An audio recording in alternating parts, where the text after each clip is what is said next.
창세기 강의 42번째 시간으로 떠남의 명령이라는 제목으로 함께 말씀을 보기를 원합니다. 작년에 저희가 이곳에서 첫 예배를 드리면서 또 이 창세기 강해를 시작했었습니다. 창세기 1장부터 11장까지 40여 번에 걸쳐서 보면서 인간의 죄가 얼마나 뿌리 깊으며 또 얼마나 파괴적이며 또한 그 죄가 조직화되고 집단화돼서 도대체 인간에게는 아무런 소망이 없다라고 하는 사실을 우리가 같이 살펴보았습니다. 그런데 이제 바로 오늘부터 이제 하나님이 이런 소망 없는 인간 대신에 하나님 편에서 그 구원의 모든 일들을 시작하심을 보여주는 사건이 시작됩니다. 저희 교회에 이렇게 1년 생일과 맞추어서 이렇게 아브라함 이야기를 시작하는 것도 참 뜻이 있는 것 같아요. 아마 이 아브라함 이야기를 얼마큼 우리가 또 같이 계속 보게 될지는 모르지만 아마 내년 이맘때쯤 되면 이 아브라함 이야기를 거의 이제 마치며 또 새로운 시작이 되겠죠. 이처럼 이 아브라함은 하나님의 백성들에게는 너무 중요한 인물입니다. 그런데 이 아브라함 이야기를 많은 사람들이 이제 모델로 여기고 있는 경우가 많습니다. 하지만 이 아브라함은 우리가 모델로 삼을 사람은 아니에요. 여러분, 모델은 그 사람이 무엇인가 잘하면 우리가 따라서 해야 되고요.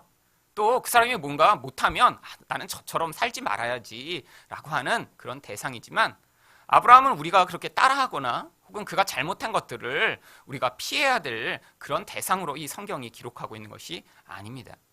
아브라함은 하나님이 어떻게 하나님의 백성을 구원을 해나가시는지를 보여주는 모형적인 인물입니다. 모형이라는 것은요, 과거에 하나님이 이런 방식으로 내가 구원을 이룰 테니까 너희 인생에서도 그런 일들이 일어나거든. 하나님이 내 인생에 지금 개입하고 계시며 또한 나 또한 아브라함이 이렇게 받은 그 놀라운 믿음의 결국인 구원을 받게 되겠구나라는 사실을 알도록 미리 한번 보여주시는 것을 이야기합니다.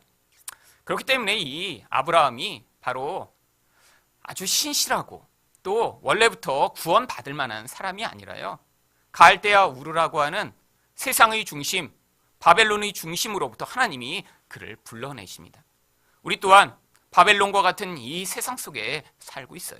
그런데 어느 날 하나님이요, 우리를 그곳으로부터 불러내시는 것이에요. 그런데 그렇게 부름을 받았다고 해서요, 부름을 받을 만한 자격을 가진 모습을 갖고 있지 않지만 하나님이 인생 가운데 찾아오셔서 그의 인생을 만지시고 개입하시고 주관하셔서 결국 하나님이 목적하신 결국을 이루어내시는 것입니다. 바로 그래서 하나님이 이 아브라함을 부르실 때 그냥 부르시지 않고요, 너는 너희 고향과 친척과 아버지 집을 떠나라 라고 하는 명령을 주시면서 부르십니다. 여기는 단순히 그냥 살고 있는 것을 떠나라 라고 하는 뜻처럼 보이지만 이 안에는 아주 깊은 영적 의미가 담겨 있습니다.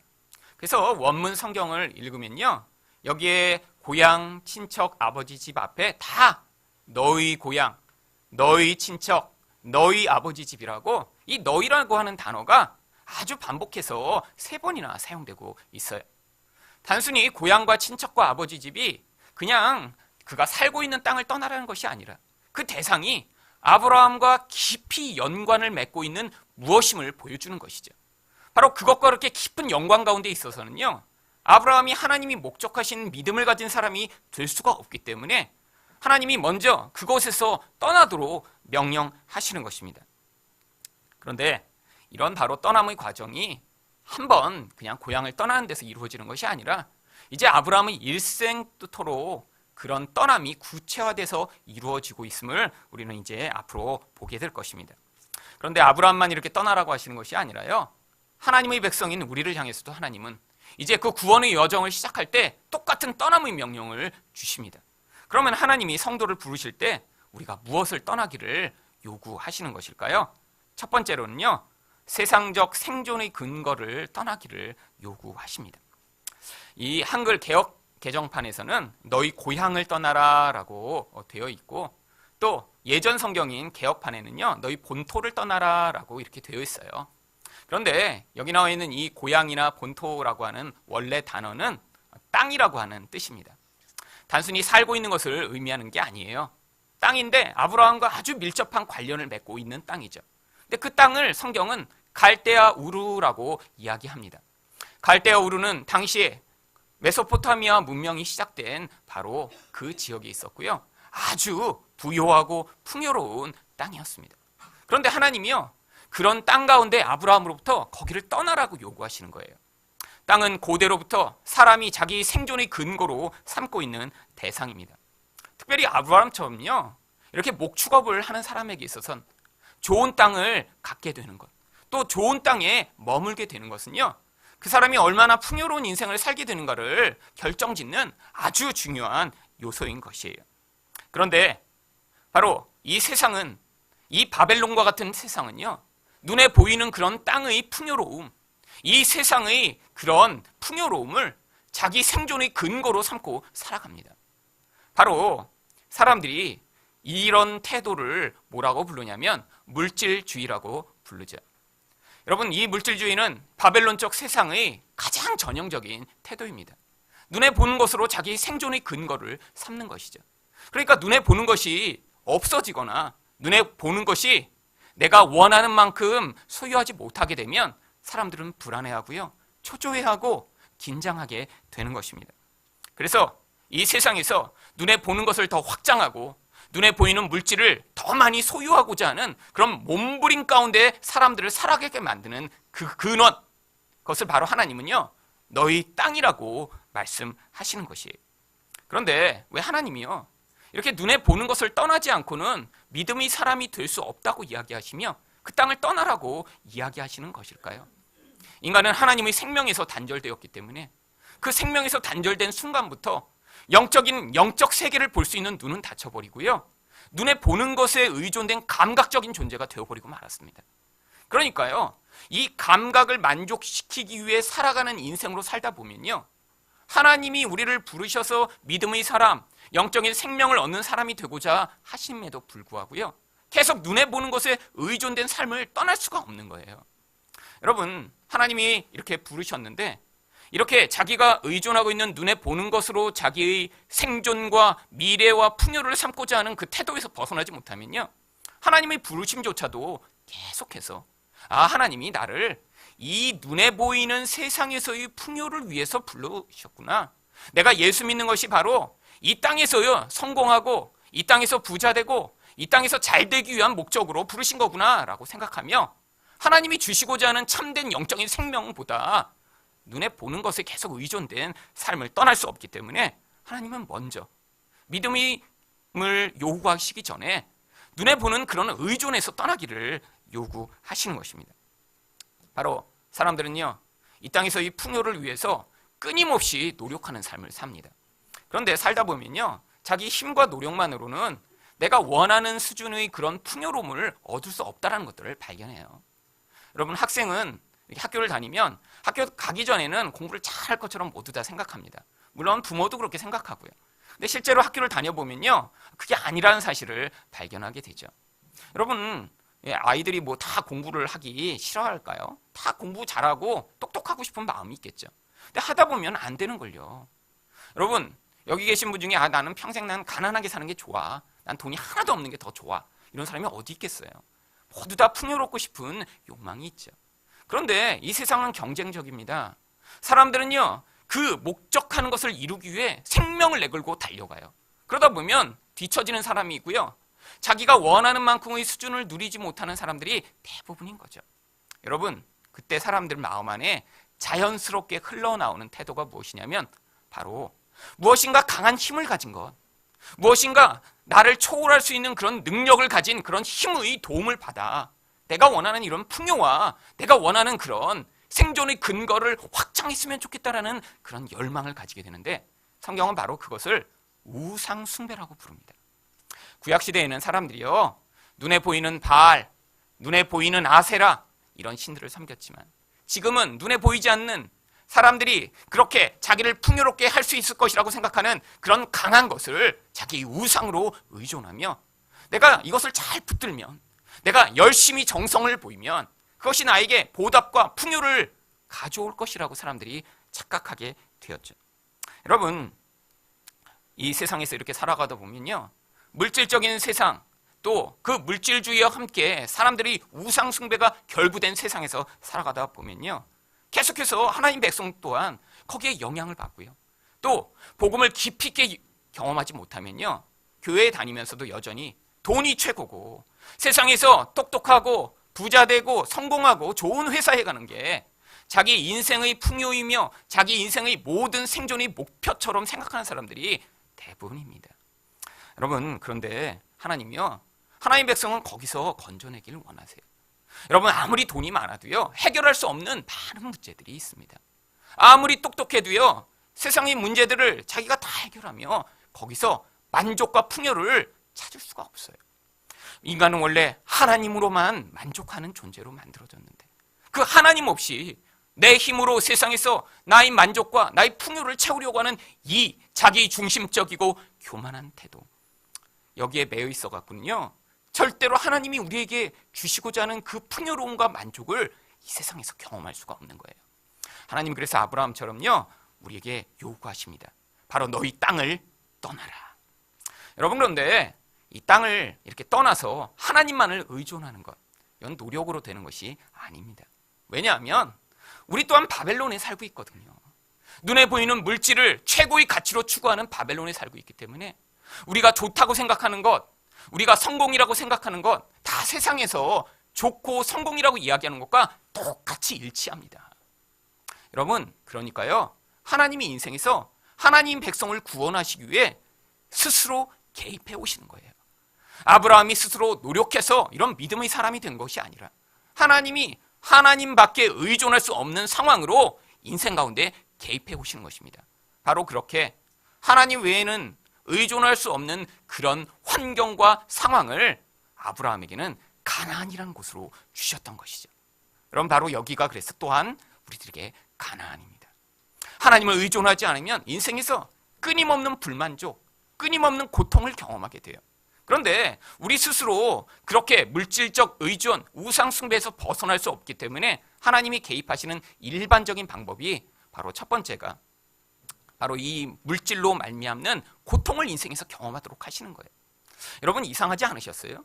왜 이렇게 열심히 내가 신앙생활도 하고 또 노력도 열심히 하셨잖아요, 세상에서도. 그런데 이렇게 남들은 잘 버는 것 같은 그렇게 돈을 잘 벌지 못하고, 아니 내가 투자만 하면 그 투자가 망해요.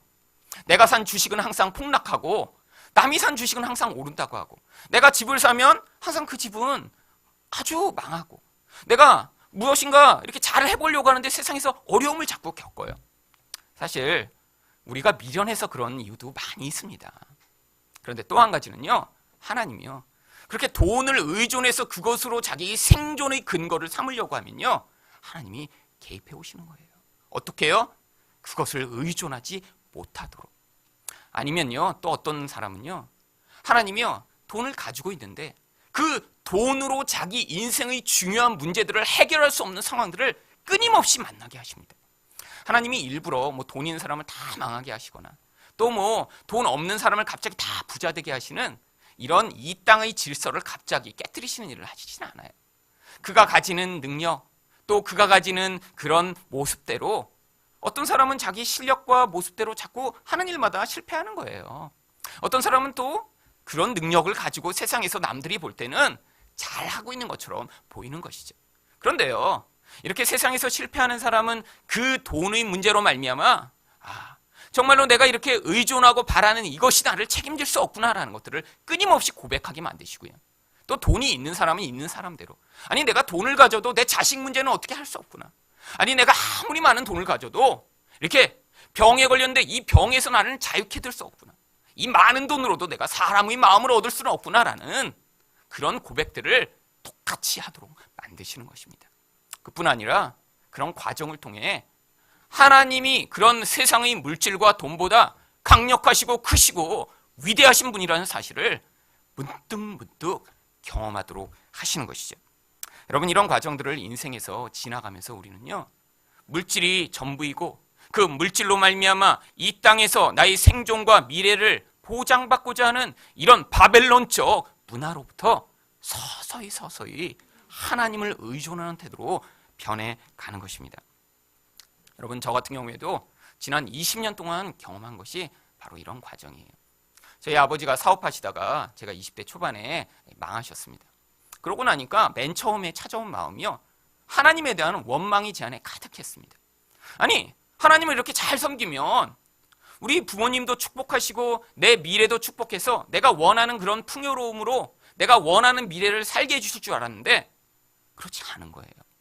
열심히 기도했습니다. 특별히 저희 집이 망하기 바로 전에 아주 정말 밤낮을 새워가며 이렇게 집이 어렵다니까 간절히 기도했는데 망하고 나니까요, 하나님에 대한 배신감, 하나님에 대한 미움이 제 마음에 가득했어요. 그런 상태로 살다 보니까 이제 제가 쓰러진 거죠. 대학교 4학년 때. 그런데 하나님이요, 그 과정을 지켜보고 계셨죠. 결국 그 과정을 통해 제가 대학교 4학년 때 하나님의 부르심을 받고 목사가 되기로 했습니다. 그런데 저는 그때 또 한편으로 이렇게 목사가 되기로 내가 이렇게 인생을 헌신하고 났는데 하나님이 이걸 위해서 이렇게 우리 집을 망하게 하셨구나. 그러면 이제 우리 집을 당장에 좀 회복시켜 주시면 좋겠다. 그런데 하나님의 계획 가운데 이 회복이 안 되는 거예요. 그래서 처음에 이제 내가 목사까지 되기로 했고 그러면 이제 문제들도 빨리빨리 해결해 주시고 이렇게 힘든 상황에서 나를 건져 주실 줄 알았는데 그 상황이 똑같은 거예요. 그런데 그 과정을 통해 자꾸 제 마음 가운데 있던 두려움, 돈을 의존하니까요, 내가 원하는 만큼 돈이 없고 내가 원하는 그 돈으로 내 미래를 내가 보장받을 수 없으니까 그 두려움이 저를 지배하는 것을 계속해서 경험합니다. 그런데 또 그 과정을 통해 하나님이 이렇게 놀라우신 분이시구나. 내가 계획하고 생각하는 것으로는 도저히 그 상황들을 벗어날 수 없는데 저와 저희 가정을 하나님이 끊임없이 책임지시고 은혜를 베푸시는 과정을 지나가게 된 거예요. 사실 저희 집이 망하기 전에, 제가 목사 되기 전에 저희 꿈은 대학에서 가르치는 교수가 되는 것이었습니다. 그런데 그래서 이제 유학을 가려고 사실 제가 대학교 1학년 때부터 열심히 준비했어요. 그래서 영어 학원도 새벽 4시 반에 일어나서 영어 학원을 다녔습니다. 유학 가서 교수 되려면 영어를 잘해야 되거든요. 그러면 근데 그렇게 중간에 망하고 나니까 모든 꿈이 다 사라진 거예요. 그래서 이제 목사 되기로 방향을 전환을 했죠. 그리고 뭐 여전히 우리 집도 이렇게 막 회복돼서 뭐 유학 갈 정도의 이런 비용을 집이 감당할 수 없으니까 이제 유학도 다 포기했습니다. 그런데 또 하나님이 갑자기 저보고 유학을 가라고 이제 강권하시기 시작했어요. 그런데 제가 그때는 별로 가기가 싫었어요. 왜, 내가 교수 될 것도 아니고 또 미국에 가서 살면 또 옛날처럼 이렇게 돈이 없이 고통하는 삶을 다시 돌아가면 어떻게 하는 두려움이 다시 몰려오기 시작하더라고요. 근데 하나님이 그때 약속의 말씀을 주셨습니다. 내가 흑암 중에 숨은 은밀한 보화를 주어 내가 너로 지명하여 부른 자가 나 여호와 하나님인 줄 알게 하겠다. 이 약속의 말씀을 저한테 주시는 거예요. 그래, 한번 믿어보자. 그리고 갔더니 정말 하나님이요, 내가 예상치 못하고 계획치 못했던 그런 만남과 모든 과정을 통해 8년간의 유학을 마칠 수 있도록 은혜를 베풀어 주셨습니다. 유학을 마치고 돌아와 사실 이 교회를 개척하기까지 하나님이 또 계속해서 그런 모든 생존을 뛰어넘는 은혜를 베푸시고 우리 교회도 이렇게 시작할 수 있도록 하신 거예요. 여러분, 지금은 제가 일주일에 한 번 대학에도 가르쳐서 가르치는 교수 일도 하고 있습니다. 옛날에 그렇게 꿈꾸던 일이에요. 그런데 교수는 별로 재밌지가 않아요. 목사가 훨씬 재밌습니다. 왜냐하면 여러분, 교수를 하다 보니까 결정적인 문제를 얘기해 줄 수가 없어요. 아니, 이렇게 정신적으로 문제가 있을 때, 마음이 이렇게 힘들 때 이런 문제를 이렇다고 얘기한다, 뭐 노이로제라고 부른다라고 하지 하는데 그럼 어떻게 해결할 수 있느냐? 책에는 정신병원에 가든지 약물 치료를 하라고 항상 써 있어요. 근데 그건 해결 방법이 아니거든요. 미봉책이거든요. 예수 그리스도를 만나야 해결되는데 학교에서는 예수라는 말을 할 수가 없는 거예요. 그런데 여기서는 마음껏 할 수 있습니다. 그래서 주일날 와서 예수 얘기하는 게 너무너무 행복한 일이에요. 여러분, 세상에 많은 사람들이 이렇게 문제와 심각한 두려움과 욕망을 해결하지 못하는 상황 가운데 살아가고 있는 그 자리에서 무엇이 정말 해결책인가요? 예수 그리스도로 말미암아 그들의 영혼이 참된 생명을 얻는 것이 해결책인데 그것을 선포하는 자리로 하나님이 제 인생이 그런 생존에 매여있던 곳으로부터 불러내셔 훈련하신 다음에 이런 일 가운데 설 수 있도록 은혜를 베푸신 것입니다. 여러분, 인생 가운데도 생존에 매여있는 곳에서 벗어나셔야, 세상이 돈이 최고야, 돈을 가져야 너희 미래가 책임져질 수 있고 너가 풍요로운 삶을 살 수 있으라고 하는 그 거짓말에서 여러분이 벗어나셔야 여러분 미래 가운데 하나님이 예비하시고 하나님이 여러분을 통해 보이시고자 하는 그 놀라운 하늘나라의 생명을 전하고 누리는 삶을 살 수 있는 것입니다. 두 번째로 하나님은 성도를 부르실 때 무엇을 떠나기를 요구하시나요? 세상적 보호의 근거를 떠나기를 요구하십니다. 하나님이 두 번째로 아브라함에게 너희 친척을 떠나라고 명령을 하셨어요. 여러분 고대에는요 이렇게 혼자 살면 굉장히 위험했습니다. 왜죠? 경찰도 없고 법도 제대로 없으니까요. 그래서 누군가 부자다 근데 힘이 없다 그러면 가서 죽이고 그걸 다 뺏어올 수 있는 게 이 아브라함이 살던 고대의 시절이었죠. 아니 여자도 예쁘다 그러면 얼마든지 힘 있는 자가 그 아내를 뺏어올 수 있는 게 고대의 사회였습니다. 그러니까 사람들이요 혼자는 사는 게 두려워서 다 친척끼리 모여 살았어요. 뭐 이쪽 아브라함이 살던 고대 근동만 그런 것이 아니라 한국도 그랬죠. 서울에도 이렇게 집성촌이라고 불리는 친척끼리 모여 사는 동네가 10군데나 있다고 하더라고요. 사람들이 이렇게 같이 같은 성씨끼리 친척끼리 모여 사니까 외부에서 함부로 공격하지 못하는 거예요. 여러분 그런데 그 친척을 다 떠나 아무도 알지 못하는 곳으로 아브라함 혼자 가라고 명령하십니다. 이것은요 아브라함이 자기를 보호하는 그 모든 보호의 근거를 이제 세상의 눈에 보이는 것, 사람, 이런 힘, 이런 것에서 다 떠나서 하나님만으로 그 보호의 근거를 삼으라고 하시는 하나님의 부르심의 명령입니다. 여러분 세상 사람들은 다 두려움에 매여 살아가게 되어 있습니다. 여러분 가인이 하나님을 떠나 사람들이 저를 죽이면 어떡하죠? 하나님 앞에 호소한 다음에 그가 두려우니까 맨 처음 한 일이 무엇입니까? 바로 성을 쌓은 일이에요. 왜 성을 쌓죠? 성을 쌓으면요 그 성이 자기를 보호해 줄 거라고 믿으니까요. 그런데 가인이 성을 쌓고 그 성의 이름을 자기 아들의 이름인 에녹과 똑같은 이름으로 짓습니다. 왜죠? 성만이 아니라 자기 자식도 자기를 보호하는 대상이 되기를 원한 거예요. 여러분 사람들은요 이렇게 눈에 보이는 물질적 힘 또 눈에 보이는 사람이 자기를 보호해 줄 것이라고 믿습니다. 사람들이 흔히 그래서 이런 보호의 대상으로 여기는 것들을 백이라고 부르죠. 여러분 한국 사회 같이 이렇게 정말 사람의 그런 관계가 중요한 곳에서는요 이 백이 어떤 것보다 아주 영향력을 많이 미칩니다. 저도 제가 대학교 때 이제 미국에 잠깐 이제 갔다 오려고 이렇게 이제 신청을 했더니 안 된다는 거예요.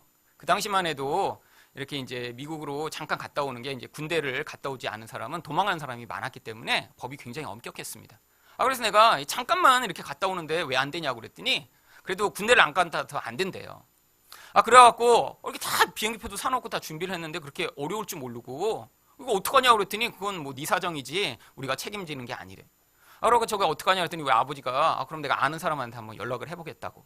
그래서 뭐 직접 아는 분도 아니고 아는 분한테 이렇게 해갖고 아주 먼 분이 전화를 한 통화 했어요. 그랬더니 거기서 저한테 직접 전화가 오더라고요. 한번 와보라고. 그랬더니 아니 도대체 어떻게 그 사람을 아냐고. 태도가 달라졌어요. 태도가 이전과는. 그랬더니 적극적으로 이걸 해결할 수 있도록 방법을 찾아보겠다고. 그때 제가 처음 느꼈습니다. 세상에선 백이 중요하구나. 여러분 그래서 결국 미국에 갔다 오게 됐어요. 여러분 세상에 살다 보면요 누구를 아느냐 굉장히 중요합니다. 그 사람이 나에게 영향력을 미쳐줄 수 있으니까요. 어떤 문제가 해결 안 될 때 문제를 해결해 줄 수 있으니까요. 그런데 사람들이 그래서 사람을 의존하는 그 의존이 깊으면 깊을수록요 그 사람이 그 사람의 우상이 되는 경우가 종종 있습니다. 여러분 사람은요 사람의 영적인 의존을 견뎌낼 수가 없어요. 여러분 인간의 의존은 깊은 것입니다. 여러분 누군가를 단순히 내가 의존한다는 게요 뭐 저 사람이 나에게 돈을 빌려줬으면 좋겠다, 내가 문제가 있으면 해결해 줬으면 좋겠다의 수준이 아닙니다. 어떤 사람이 정말로 내 문제를 해결해 줄 것 같고 나의 어떤 어려운 상황을 건져줄 것 같으면요 그 대상을 향해 인간은요 영적인 의존을 하게 되어 있어요. 이것이 바로 우상숭배입니다. 여러분 결혼할 때요 사실 대부분의 우리 자매들이 그 남편을 보면서 이 사람이면 좀 듬직한 것 같다, 내 인생을 이 사람이 그래도 책임져 줄 수 있겠지, 이런 마음으로 그래도 대부분 결혼하죠. 여러분 결혼할 때 그런 마음을 가지고 결혼하시나요? 저 인간 내가 평생 책임져 줘야겠네, 어떻게 저렇게 그냥 병약하고 그냥 힘도 없어갖고 내가 이렇게 그냥 챙겨주지 않으면 쓰러질 것 같냐? 간혹 어머니 마음이 풍성한 그런 분들은 그런 마음으로 결혼하시기도 합니다. 평생 후회하죠, 결혼하고 나서. 그런데 대부분은요, 저 사람이 나를 그래도 좀 지지해 줄 거. 내가 울면 일로 와, 이 오빠 이 넓은 품에 안겨. 그래서 이렇게 토닥여 줄 것 같기도 하고. 그래서 결혼을 해요. 여러분 결혼해 보니까 그 넓은 품에 안겨. 지금까지 정말 푸근함을 늘 누리셨나요? 여러분 그 가슴에 안길 수 없다라는 사실을 금방 발견합니다. 사람의 그런 기대를요, 사람은 채워줄 수가 없어요. 여러분 자녀가 태어났을 때, 이 아이가 나의 꿈을 이루어주며 내가 못다한 그 모든 것들을 이루어주겠지, 그런 기대를 가셨지만 여러분 그 자녀가 그런 기대를 만족시켜 줄 수 있나요? 안 됩니다. 왜요? 인간은 사람의 영적 기대를 만족시킬 수 없는 연약한 존재니까요. 오직 하나님만이 우리 그런 영적 의존의 유일한 대상이 되십니다. 그런데 이 세상에 살다 보면요, 자꾸 사람들이 우리에게 얘기해요. 어떤 사람을 알았더니 되더라. 아니 내 남편이 이렇게 나의 풍요로움을 책임져 주더라. 내가 문제가 생길 때 우리 아들이 낳았으니까 되더라. 여러분 하나님이요, 그런데 하나님 백성에게는 그것이 통하지 않도록 하십니다. 왜? 하나님이 원래 그 자리에 서셔야 하거든요. 우리 의존의 대상이 되셔야 하거든요. 우리가 다른 것을 의존하지 않고 하나님을 의존할 때 하나님은 우리 방패가 되어주십니다. 세상이 어떤 것도 우리를 쓰러뜨리고 무너뜨리고 흔들 수 없는 유일한 분이 바로 우리 하나님이세요. 그런데 우리는 본능적으로 사람을 의존하고요, 사람을 기대하는 것이 우리 본능적인 태도예요. 하나님이요, 이런 과정에서 우리를 불러내시기 위해 인생 가운데 자주 사용하시는 방법이요, 내가 의존했던 그 사람이 나를 배신하고 내가 기대했던 그 사람이 정말 나를 오히려 골탕 먹이는 일들을 경험하게 하십니다. 이런 과정을 통하지 않으면요, 우리는 계속해서 사람을 기대하게 돼요. 왜? 그래도 저 사람은 괜찮겠지. 저 사람은 나를 보호해 주겠지. 저 사람은 내 문제를 해결해 주겠지. 여러분 아닙니다. 하나님이 이걸 가르치시기 위해 우리 인생에 개입하시는 그런 과정 가운데 여러분이 그래서 때로는 배신을 당하실 때가 있고요, 때로는 사람 때문에 힘드실 때가 있고요, 사람이 여러분을 정말 고통스럽게 하는 과정을 지나실 때 그 사람을 원망하지 마세요. 여러분이 의존했기 때문에 상처를 받은 거예요. 여러분이 그 사람을 기대했기 때문에 문제가 생긴 거예요. 여러분 저도 그런 과정을 많이 당했습니다.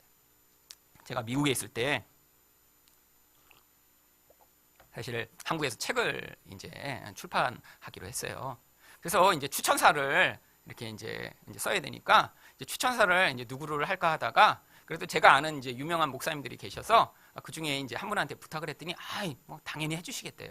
그래서 그리고 또 한 분 이제 그래도 유명한 분이 두 분이 추천을 하면 그래도 내 책은 별로 안 유명한데 그래도 이제 유명한 분들이 추천해서 아무개 추천하면 내 책의 주가가 조금 올라가겠지, 이런 마음으로 또 다른 유명한 분한테 전화를 했습니다. 그랬더니 이분이 오랫동안 저를 알고 있던 분이에요. 십몇 년 동안 저와 이렇게 친분을 가지고 있는 분이고 제가 신학교를 다닐 때부터 저를 아주 예뻐해 주신 그런 분이에요.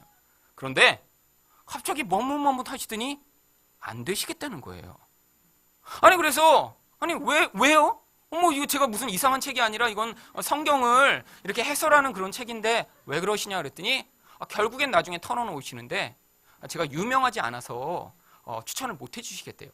유명하면 추천사가 필요 없죠. 안 유명하니까 유명한 분이 추천사가 필요해서 해달라고 그런 건데 근데 제가 너무 그때 실망을 했습니다. 이게 완전히요 정말 배신을 당한 것 같은 거예요. 이거 안 유명하다고 안 해주면 그럼 난 영원히 추천사를 못 받겠네. 그리고 나를 십몇 년 동안 알았다는 건 뭐야? 그러면서 제가 막 마음이 너무너무 쓴뿌리가 올라오는 거예요. 나중에 이런 마음까지 들더라고요. 내가 유명해져서 나중에 나한테 추천사를 받으러 오도록 만들어야겠다. 여러분, 내가 왜 이렇게 화났는지 제가 기도하면서 생각해 보니까요, 남의 힘을 동원해서 나를 드러내고 싶었던 거죠. 유명한 사람한테 이렇게 달라붙어 갖고 그 사람의 유명세를 내가 같이 이용해 먹고자 한 거죠. 제 마음 가운데 하나님이 잠잠히 말씀하십니다. 이승아, 사람이 너를 도와줄 수 없어. 사람이 너의 보호자가 아니야. 사람이 너를 높여주는 게 아니야. 오직 높이고 낮추는 분은 하나님뿐이셔. 여러분, 그런데 제가 그걸 이미 다 알고 있었어요. 근데 실제 그런 상황이 돼 보니까 내 안에 있던 그런 사람을 의존하는 마음, 사람으로 말미암아 영광을 얻고 싶은 마음이 다 드러났고요. 고통의 과정을 지났지만 오히려 그것을 통해 하나님을 의존하는 법을 배우게 된 것입니다. 여러분, 사람 때문에 지금 낙심하고 계세요? 사람을 의존했다가 상처를 입으셨어요? 그 과정 가운데 사람이 아니라 하나님을 의존함으로 여러분을 영원히 배신하시지 않는 분, 여러분을 위해 아들까지 죽이시고 여러분을 끝까지 붙들 그분을 의존하는 태도로 여러분 이 기회를 삼으시기를 바랍니다. 마지막으로 하나님은 성도를 부르실 때 또 무엇을 떠나기를 요구하시나요? 세상적 정체성의 근거를 떠나기를 요구하십니다. 하나님이요, 아브라함에게 마지막으로 내 아버지 집을 떠나라 라고 요구하세요. 여러분, 고대에는요, 이제 아버지가 살아있는 경우에 그 아버지에게 의존된 자로 이렇게 살았습니다. 여러분, 그래서 아버지가 어떤 지위를 갖고 있냐가 그 자식의 인생 가운데 아주 크게 영향을 미쳤어요. 아버지가 왕이면 그 아들은 왕처럼 대우받아요. 그런데 아버지가 백정이면요, 자기가 백정이 아니어도 백정의 자식이 돼버리는 거예요. 여러분, 이게 바로 정체성의 근거입니다. 나라고 하는 어떤 존재를 근거하고 있는, 그래서 그를 설명해 줄 수 있는 그 사람의 본질. 여러분, 그런데요, 아브라함도 데라라고 하고 있는 그 사람의 아들로서 지금 존재하고 있는 거예요. 근데 데라는 어떤 사람이라고 성경이 이야기하죠? 강 건너에서 우상을 숭배하던 자. 바로 이 데라의 정체성은요, 우상 숭배자였던 거예요. 하나님은 그 우상 숭배자에 속한 아브라함이 아니라 이제 하나님만으로 그 존재의 근거를 삼는 자가 되도록 만드시기 위해 그 아버지 집에서 떠나라고 요구하시는 것입니다. 여러분, 세상 사람들은 이렇게 자기를 설명하고 자기 근거로 삼기 위해 끊임없이 무엇인가 자기를 가장하는 일들을 합니다. 왜요? 인간은 본래 부끄러운 존재거든요. 인간은요, 정말 하나님으로부터 쫓겨난 다음에 인간 안에 있던 그 하나님의 생명과 영광이 떠나서 부끄럽고 수치스러운 존재가 되어버렸어요. 아담과 하와가 자기 부끄러움을 감추기 위해 무화과 나무 잎을 딱 가렸듯이 인간은 수치스러우니까요, 그 무화과 나무 잎보다 뭔가 더 튼튼한 것, 뭔가 나의 수치를 가려줄 것을 인생 내내 추구합니다. 여러분, 왜 좋은 옷을 사고자 하시죠? 왜 그렇게 좋은 차를 타고자 하시죠? 여러분, 좋은 차를 타면 뭐 300km로 달릴 수 있고 나쁜 차는 막 10km밖에 못 가나요? 아니요. 그 차가 가지는 브랜드, 그 차가 가지는 그 멋진 모습에 자기를 같이 묻어가고 싶은 거죠. 여러분, 그런데 이건 굉장히 부끄러운 모습입니다. 여러분, 강남에 가면요, 자기 이름이 아닌데 남의 이름을 명함에 써갖고 다니면서 사람들한테 이렇게 주는 사람들이 있어요. 그래서 명함을 이렇게 딱 받고 보면 뭐 강호동, 뭐 김희애, 뭐 비 이런 이름들이 있어. 근데 얼굴 보면 아니야. 그러면서 뭐라고 하는 줄 아세요? 저희 나이트클럽에 오세요. 비를 찾아주세요. 누구죠? 삐끼입니다. 삐끼. 여러분, 자기 이름은 김팔봉이에요. 근데 김팔봉 찾아주세요. 모르잖아요. 그러니까 유명한 사람의 이름을 가져다가 비 다 알잖아요. 그러니까 비를 찾아주세요. 비를. 자기 존재의 그 연약함, 자기 존재의 부끄러움을 가르기 위해 남의 것을 가지고 와서 행세하는 거죠. 여러분, 세상은요, 조직적으로 이런 것들을 만들어냅니다. 왜 그렇게 좋은 학교에 가는 걸 사람들이 원하죠? 나는 원래 그렇게 훌륭한 자가 아니에요. 그런데 서울대 하면 그 서울대가 가지는 그 인기의 자질을 편승하고자 하는 거죠. 여러분, 시대마다 계속 변합니다. 몇 년 전에야 서울대였죠. 요새같이 글로벌한 시대, 유학도 많이 가는 시대 가운데는 이제 서울대로 안 되잖아요. 그러니까 이제는 하버드나 아이비리그 같은 데를 나와야 자랑할 만하죠. 여러분, 세상은 끊임없이 명품, 좋은 것, 이런 네임이 있는 것들을 자기 존재의 부끄러움을 가리는 수단으로 자꾸 만들어냅니다. 여러분, 그런데 사람들이 어리석은 게요, 내가 저걸 가져야, 아니면 내가 저기에 속해야, 내가 저거를 가지고 있어야 내가 영광을 얻을 수 있고 내 부끄러움을 가릴 수 있다라고 착각하게 되는 거예요.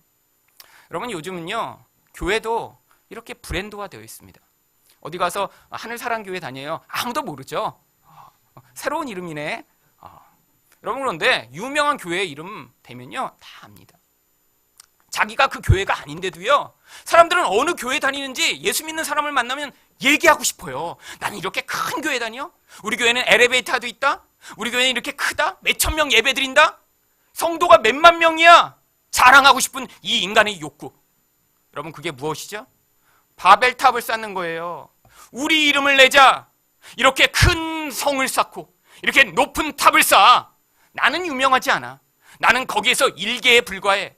그런데 그 커다란 성 가운데 내가 한 사람으로서 속해 있으니까 나도 그 성이 유명하고 그 탑이 아름다운 것처럼 나의 존재도 그렇게 받아줘라고 사람들이 그런 커다란 집단, 커다란 세력 가운데 자신을 동일시하며 자신의 수치를 가리려고 하는 이 세상이구나. 여러분, 이 세상은 소비주의로 말미암아 끊임없이 우리를 유혹합니다. 더 좋은 물건들을 자꾸 만들어내요. 그런데 그 좋은 물건이요, 희귀해요. 비싸요. 아무나 갖지 못하는 거예요. 그래서 그걸 가지고 마치 자신의 존재가 내가 그걸 소유하면, 그걸 가지면 더 훌륭하고 멋진 존재가 된 것처럼 착각하도록 만들죠. 여러분, 그런 세상의 문화에 휩쓸려가면 어떤 결과가 나타나나요? 자기 존재를 가장하고 결국 죽으면요, 여러분 다 남기고 가셔야 돼요. 여기 쌓아놓는 것 아무리 100억짜리 옷을 입어도요, 여러분 가지고 갈 수 없습니다. 그런데 이 짧은 인생, 이 부끄러운 모습을 가리기 위해 인생들은 끊임없이 자기를 가장하는 일을 하는 이 세상 가운데 우리가 살고 있습니다. 여러분, 그런데 거기서 벗어나시지 못하면요, 인생 내내 세상의 영향력 가운데 벗어날 수가 없어요. 하나님만으로 여러분의 자랑을 삼으시고 여러분의 그 부끄러움을 우리 예수 그리스도의 피로 덮으셔야 하는데, 다른 것으로 그것을 가리려고 할 때마다 오히려 여러분의 수치가 드러나게 되는 그런 삶을 사시게 되는 거예요. 제가 초등학교 때 한국에 이렇게 명품이라고 하는 브랜드 중에 나이키가 그때 처음 들어왔습니다. 이 나이키를 제가 처음 본 날이 어느 날이었냐면, 이제 저희 동네에 있는 같은 구역에 구역장님 집에 저희 집이 같이 이렇게 식사하러 갔는데, 그 구역장님의 큰 누나가 이제 대학생이었거든요. 저는 초등학생이었고. 그랬더니 이제 밖에 나가서 대학생이 돼서 그랬는지 하여튼 나이키 신발을 그때 처음 사온 거예요. 그런데 신발이 가격이 그때 얼마였냐면 일반 운동화의 10배 가격이었어요. 그게 거의 한 30년 전이니까요. 그래서 세상에 그 운동화는 금으로 만들었냐? 그러면서 우리가 다 신발을 돌려보면서 막 이렇게 생긴 게 있대 거기. 그러면서 그때부터 한국에 이제 이런 브랜드 열풍이 불기 시작했습니다. 그런데 아니 신발이 10배 가격이에요. 그리고 딱 이렇게 보니까 비싼 데니까 좋아 보여요. 그리고 막 쿠션도 있으면 저거 신으면 발도 안 아플 것 같아. 그래서 제가 집에서 맨날 나이키 노래를 불렀습니다. 엄마, 나는 나이키 언제 사줄 거야? 나이키 지금 막 발이 그냥 아파 맨날. 일반 이런 운동화 못 신겠어. 제가 쭉 올라갔고요.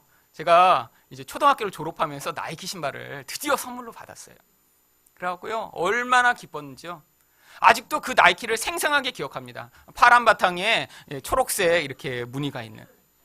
그래갖고요, 제가 그거를 이제 떳떳하게 신고 딱 갔는데 며칠 안 돼서 아침에 일찍 가고 있는데 어떤 깡패가 저를 부르더라고요.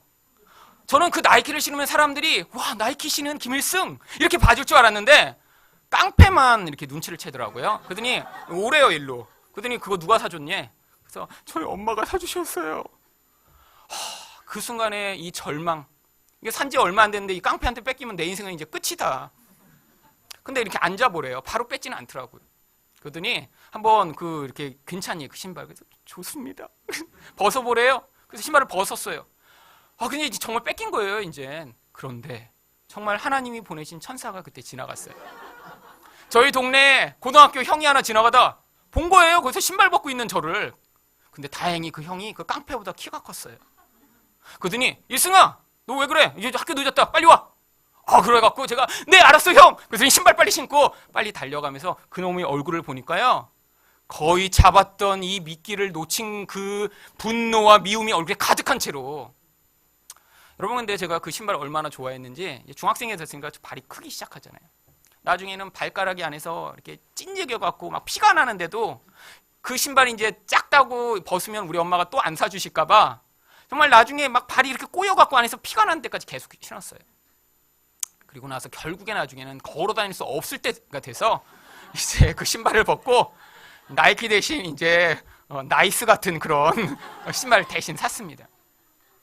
여러분, 그때 그렇게 내가 사모하던 내 존재를 영광스럽게 만들 것처럼 생각했던 그 나이키, 지금 제가 그 나이키를 신으면 지금도 그렇게 자랑스럽게 생각할까요? 여러분, 저희 집에 나이키 신발 지금 있어요. 그런데 제가 그 신발을 신고 다니면 사람들이 나를 나이키로 봐주겠지?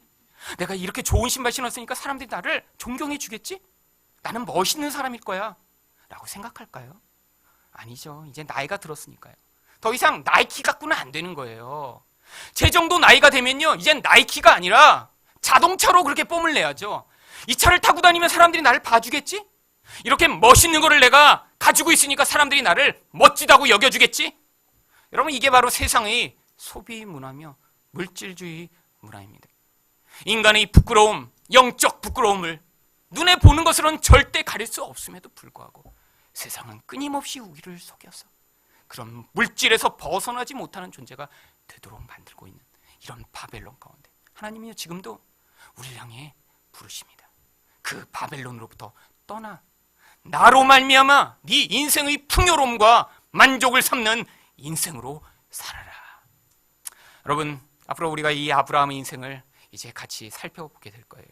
그 안에 정말 하나님이 어떻게 그를 그 세상으로부터 불러내셔서 그를 통해 하나님의 그런 믿음의 사람을 만들어내실지를 보여주시는데, 이 아브라함의 인생을 통해 우리 또한 아브라함과 같이 정말 우리 후손과 대대손손 믿음의 사람으로서 기용되는 그런 여러분이 되시기를 예수 그리스도 이름으로 축원드립니다.